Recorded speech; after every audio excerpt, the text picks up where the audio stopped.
père est ingénieur forestier en génie du bois, donc plus en transformation du bois dans les usines. Puis mon grand-père, avant lui aussi, était ingénieur forestier. Fait que ça l'aide aussi à... En l'été de 2012, je crois, je fais des expéditions de canot camping. Mon guide de canot à cette époque-là, qui est Guillaume Moreau, qui est un explorateur assez hors pair, là, mais et ingénieur forestier.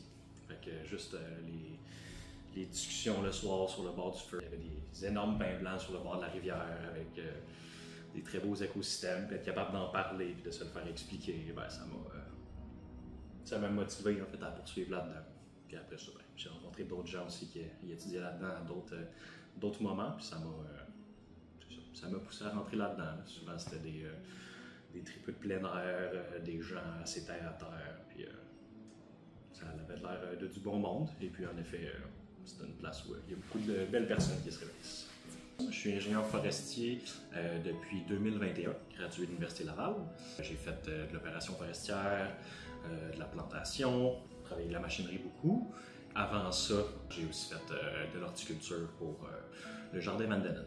J'ai travaillé en foresterie privée. Par la suite, je suis parti en voyage après ça en Australie. Puis quand je suis revenu, ben, là, les artisans m'ont approché. Puis je travaille ici depuis comme superviseur en hors contrat et fertilisation. Avec mes équipes hors contrat font beaucoup de plantations, autant de végétaux et d'arbres. Il y a vraiment beaucoup de beaux cultivars et de belles essences québécoises qu'on vient reboiser chez les gens. Fait que c'est cool. Souvent, c'est des gros volumes, fait que ça apporte un bon défi. Mais non, c'est cool de voir qu'on s'en tient à des essences qui sont acclimatées, qui sont résistantes ici, qui sont habituées aux insectes. Quand on reçoit des commandes, des fois, on dirait quasiment une forêt.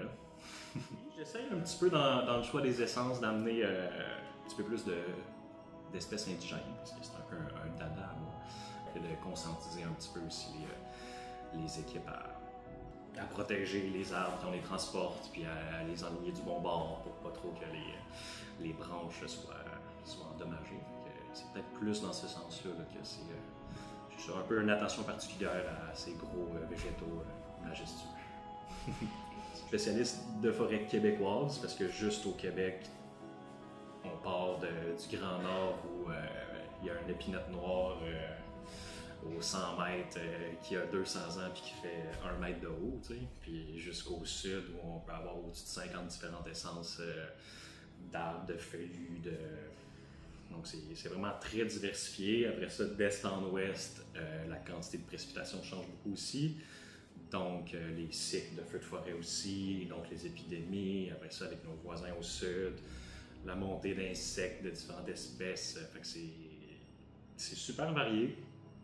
Ça rend le travail intéressant aussi, là. Il y a beaucoup de beaux arbres, là. Plus on est dans la forêt, plus on remarque les écorces, puis les couleurs de feuilles, puis les formes de feuilles, d'aiguilles, tout ça. Fait que plus on est dedans, plus on comprend, on essaie de comprendre qu'est-ce qu'il y a où, pourquoi ça pousse à tel endroit, pour voir la qualité des sèmes, est-ce que c'est vivant ou pas, mais on peut aussi regarder par terre pour avoir des indicateurs sur à quel point c'est fertile ou pas, le drainage et plein d'autres beaux facteurs qui contribuent à avoir des belles forêts ou moins belles.